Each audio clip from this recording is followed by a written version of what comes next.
अगर आप अपनी माँ से प्यार करते हो और उनको खुश देखना चाहते हो तो चैनल को सब्सक्राइब करो, लाइक करो। बहुत ही जल्द आपको खुशखबरी मिलेगी। प्लीज वीडियो को लास्ट तक जरूर देखें। सांस का अलार्म। कहानी। सुबह का समय था। सूरज की हल्की किरणें खिड़की से छनकर कमरे में आ रही थीं, लेकिन एक आवाज ने सब कुछ डिस्टर्ब कर दिया था। यह आवाज थी सांस की अलार्म घड़ी की, जो जैसे ही बजती सांस के कमरे से गूंज उठती। सांस को बेशक ताजगी से भरने वाले कामों की आदत हो, लेकिन बहू के लिए वह अलार्म एक नासमझी और परेशानी की तरह थी। शिवानी और उसकी सास मंजुला देवी दोनों ही एक ही घर में रहती थीं। शिवानी ने घर की सभी जिम्मेदारियों को निभाते हुए अपनी सास की देखभाल भी अपने दिल से की थी। मगर एक चीज जो हमेशा उसे परेशान करती थी, वह थी मंजुला देवी की अलार्म घड़ी। मंजुला देवी सुबह उठने के बाद अलार्म घड़ी को लगभग 5 बार बजे बिना बंद करती, और हर बार वह हर किसी को नींद से जगाती। जब भी शिवानी उस अलार्म की आवाज सुनती, उसके चेहरे पर चिड़चिड़ापन आ जाता। अरे माँ, क्या रोज ये अलार्म बजता है? शिवानी बड़बड़ाती हुई उठी और मंजुला देवी के कमरे की ओर बढ़ी। मंजुला देवी अभी भी बिस्तर पर लेटी हुई थीं, अलार्म घड़ी के पास। वह मुस्कुराते हुए बोलीं, अरे बिटिया, यह अलार्म नहीं, मेरी ऊर्जा है। जब यह बजता है तो मैं नई ऊर्जा के साथ उठकर काम करती हूँ। पर माँ, ये तो हर दिन हर घंटे बजता है।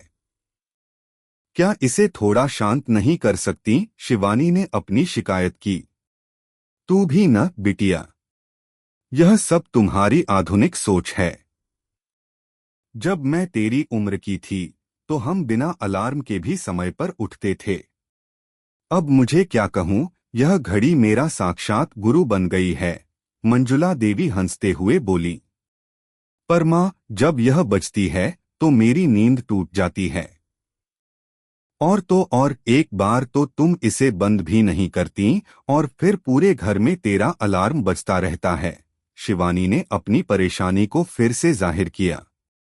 मंजुला देवी ने थोड़ी देर सोचा और फिर कहने लगी, अरे, अब तेरे को ये छोटी सी बात परेशानी बन गई। तो फिर सुन, मैं तुम्हारे लिए एक और तरीका लाऊं। तुम्हें आराम चाहिए न? क्या तरीका? शिवानी ने आश्चर्य से पूछा। अब तू देख, यह अलार्म भी अपना काम करेगा और तू भी अपनी नींद पूरी करेगी। पर इसमें थोड़ी सी तकरार होगी, मंजुला देवी हंसी में बोली। क्या मतलब है माँ? शिवानी ने सवाल किया। तू हर रोज अलार्म घड़ी का शिकार हो या फिर मेरी मदद से इसका मजा ले? मंजुला देवी ने अलार्म घड़ी के बटन को दबाते हुए कहा। शिवानी थोड़ी सोच में पड़ गई। तुम क्या कह रही हो माँ? मैं तुझे बताऊंगी, पर पहले तू अपना मन बना। अगर तू ये तरीका अपनाना चाहती है तो ठीक है, वरना फिर से रोज परेशान होगी। मंजुला देवी के चेहरे पर मुस्कान थी, जैसे वह किसी जादू की बात कर रही हों। ठीक है माँ, मुझे बताओ क्या तरीका है? शिवानी ने उत्सुकता से पूछा।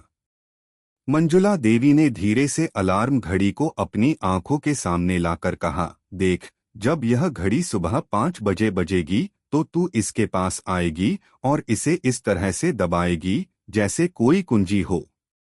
ऐसा दबाओ कि घड़ी और तुझ में एक समझौता हो। शिवानी ने सवालिया निगाहों से देखा। क्या? यह कैसे हो सकता है? तेरे समझ में आता नहीं है तो मैं इसे सीधे शब्दों में कह देती हूँ। जब यह घड़ी बजे तो तू उसकी आवाज को सुनकर यह सोच, अरे, 1 मिनट और सोने का मजा मिलेगा। फिर तू अलार्म के पास जाएगी और उसे दबाकर उसे अपने साथ कुछ पल के लिए सुला देगी। मंजुला देवी ने हंसी के साथ जवाब दिया। शिवानी अब समझ गई और उसका चेहरा हल्का सा मुस्कराया। उसने सोचा, ठीक है, अगर मेरी सास इसे मजेदार तरीके से कह रही है तो शायद यह काम कर जाए। अगली सुबह जैसे ही अलार्म बजा, शिवानी ने वही किया जो उसकी सास ने कहा था। उसने घड़ी के पास जाकर उसे दबाया और अपने मन में सोचा, 1 और मिनट की नींद, और इस बार उसे कोई परेशानी नहीं हुई। कुछ ही दिनों में यह तरीका शिवानी की आदत बन गया। वह अब अलार्म को दबाकर अपने मन को शांत करती थी और मंजुला देवी का तरीका अब उसे मजेदार लगने लगा था।